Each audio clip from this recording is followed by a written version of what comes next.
Hey guys, welcome to a setup tour. Yeah, I kind of just wanted to show off what I've been working on for the past couple of months. Not the whole room, because the whole room hasn't really changed since the last time I did a setup tour, so go watch that one.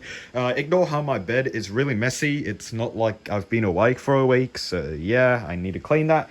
But here we go. I got a calculator up here to try and calculate how much I actually have on this desk, because it's kind of a lot actually to this point.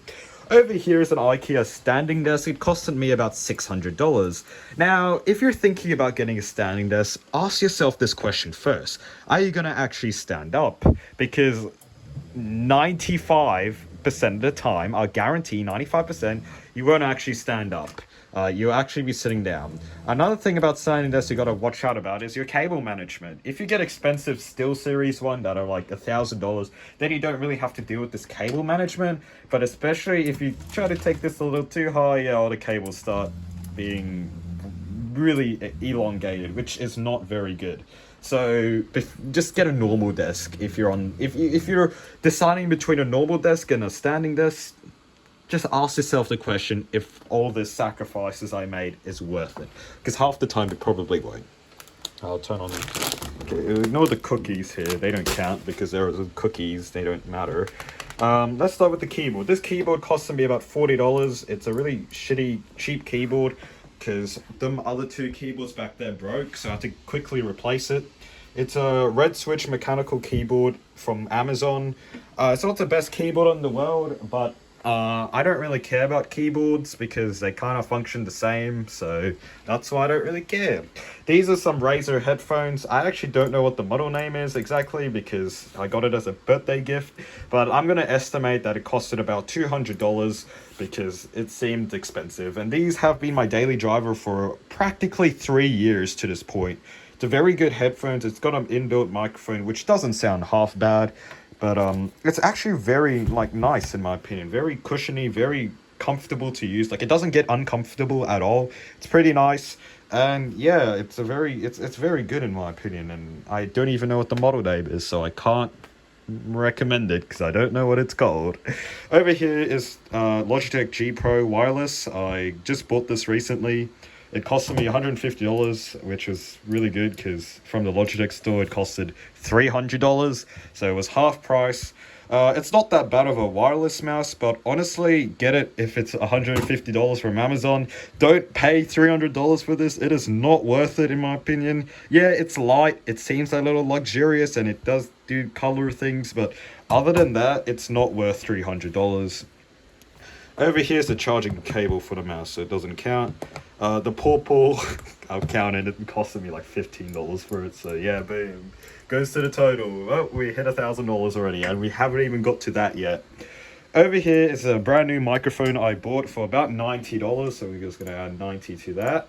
It's not a name brand again, it's just some cheap shit I found off Amazon. It's not the worst, but something I do not like about this microphone is the cable management. It's very clunky.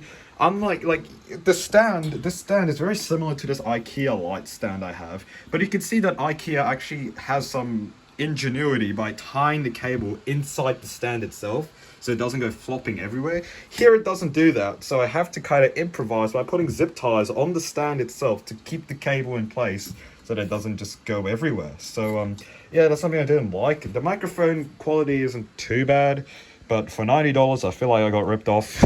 But whatever, I don't care. The water here, they probably costed $2 for the both of them, so we're just gonna add that because we are that serious. Over here is an RGB light. It's this what you call it? It's this light strip thing here. It controls it. It does got a lot of things. I got it from Kmart for about $25, so we're just gonna add that to the pile. Over here's an IKEA lamp that's like RGB. It's actually really overpriced at $40. It's technically a children's light, not, you know, it's a children's light technically, but whatever. It kind of gives some ambiance to the room. Over here is the IKEA lamp I was talking about earlier, which costed me about $35, just for the stand itself, by the way. The stand is not bad quality, it's pretty heavy, it's not going to move around, so it's not too bad. And inside here is a bulb. It's an RGB bulb I bought from Bunnings Warehouse for about $20. So not too bad on that part too, it's RGB. We're going to skip all that and go to this lamp too. And this is a Costco lamp and got a clock and got some chargers and stuff like that. I paid about $50 for this one. And the reason why it's a lot more expensive is there's a wireless charger there, there's ports at the back to plug in a charger, and you can change the color of it. Yay, so cool. And the reason why I have these two lamps running is because it's for the face cam. It's to light up my face whenever I record a video. That's why they're on these really specific light setting. Like this light can go way brighter, but I don't really need it because then it'll make my face too bright. So yeah. Oh yeah, this desk mat cost me about $49. And yeah, it exists. It's just a desk mat, and that's pretty much it. We're being that serious. This is a guitar capo I spent $25 on. We're being that serious. And that's pretty much it, actually. Now we can actually move on to the stuff I care about the most. This is a monitor. It costed $169 exactly. Funny number, ha ha ha, suck dick. But it's a 140. It's technically 165 hertz, but Nvidia does not like 165 as a number, so technically it can only output 144 hertz. But it's a pretty good monitor. It's pretty big, and honestly, for the price point, it's not bad at all. And then over here, I spent $1,600 on this. Oh my god. Yeah, so this is a Acer Nitro 5 RTX 4060 i5 12450H. Wow, remember all them numbers. Yeah, it works, and the first thing I say is it works. Wow. That's my appreciation for my things I buy. Yeah, it exists. It's a very popular gaming laptop, so there's not much to say about it, except the fact that I can finally run City Skylines at 1980 by 1080p for once in my lifetime. Not a bad laptop, pretty budgety, but pretty good at the same time, in my opinion. I'm not a laptop nerd, so I have no idea if any of them specs are good, or if I got ripped off for that price, but whatever. And that's the final price point of everything on my desk.